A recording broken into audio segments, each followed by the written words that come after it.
Hi guys, it's Jake at Canadian Cutting Edge. Today we've got a unique knife from Ganzo. It's the 718, an all aluminum one-piece frame that's been milled out. You want to see the rest of this knife? Come on down to the desktop and let's take a good look at her. There she is, the 713. I think this is G10 here, this little black spot. I'm going to have to look it up again, and there's just not much anywhere to tell us about that. But yeah, it's a nice light knife because of this all aluminum billet, and this got this nice decorative steel insert on both sides. A lanyard hole that goes through, but because it's sort of through the back of the, it's not a, through the back of it, it goes right through the side. It's not a tube or a tunnel. It's just like a hole through both sides and a little bit at the back. And the knife is on an axis lock style. It flicks out really easy. Doesn't have much, it doesn't have a big funk or anything. It's just a light little sound to it.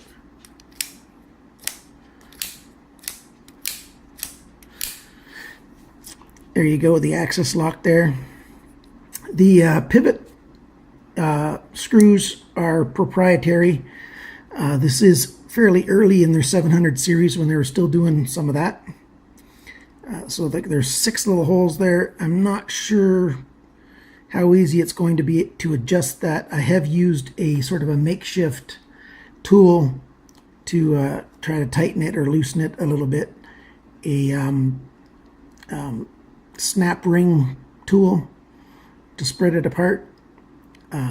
Just look up snap ring tool on Google and you'll see what it looks like.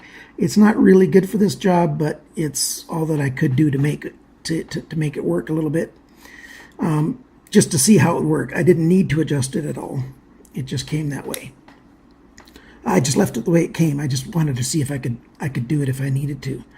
The thumb stud does have a Torx hole in it right there, so you can take the thumb studs off if you need to for sharpening.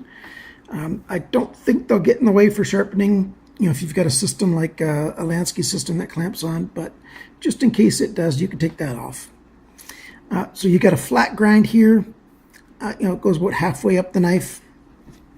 The sizes that we have here to share with you guys. The knife is, just about an inch from spine to cutting edge. The cutting edge is just 3 inches, just under 3 inches. If you measure it from the apex of this rounded edge to the tip of the knife, it is 2 7/8. So if you're allowed to have a locking knife, but you have to be 3 inches or less, this is one of the few Ganzo knives that'll do it for you, because most of their knives are a little bit bigger. So it's got a nice grind on there. 440C steel on the blade. It's very well centered. You don't have much room for it not to be centered, so it better be centered, and it is. There's no up and down play at all. There's just a slight side-to-side play on this unit. I don't know if it's endemic to this one, billet cut system, because I can't see how you'd be able to tighten it too much, because, this backside just isn't going to move. You can't compress that at all. You could compress it a little bit in here, I think, to maybe reduce some side-to-side. The side-to-side play is very minimal, so I wouldn't do anything about it. It's got 3 little, sort of choils there, an arched spine, sort of, I guess you could call that jimping. My hands are large, and so I can grab it like this, and just the sheer size of it, just the way that it's shaped, I can get a really good purchase on it, even though these don't line up with my fingers at all. The first one does, but the rest of them don't. I sort of ride this finger across the middle there, and I can grab it tight.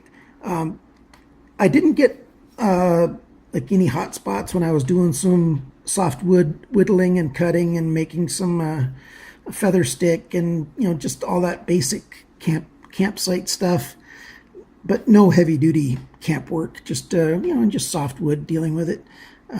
The tip is really strong. You can see how it goes really thick until just before the tip.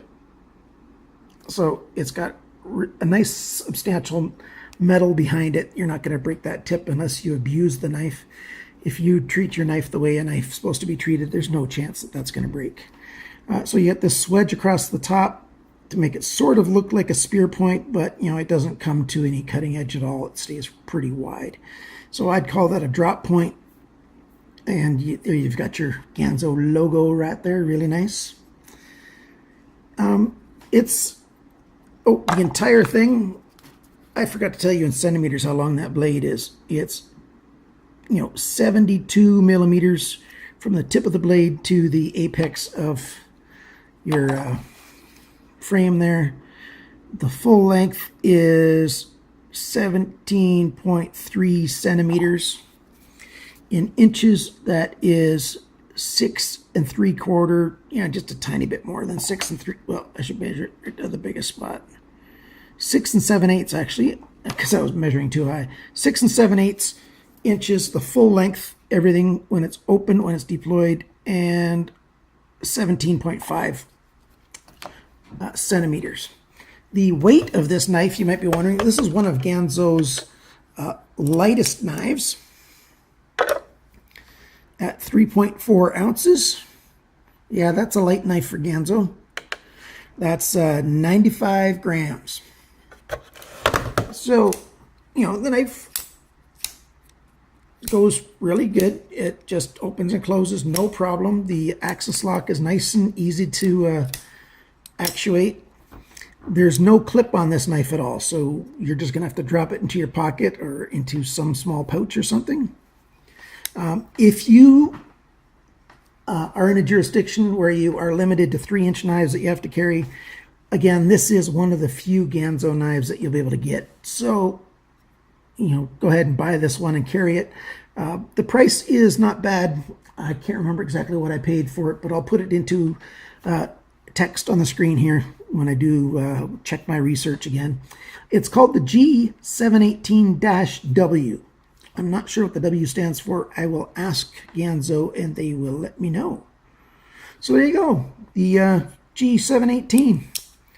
It's got no G10, well, maybe that little bit right there. I think that might be G10, but it's a very unique knife compared to what they usually produce. So I like to get it and keep it for that reason. Remember, friends, subscribe if you like this channel. Hit the like button. I'd really appreciate that. Add some comments, ask some questions, share with your friends, but always, and I mean always, remember to cut towards your chum and not your thumb. Bye now.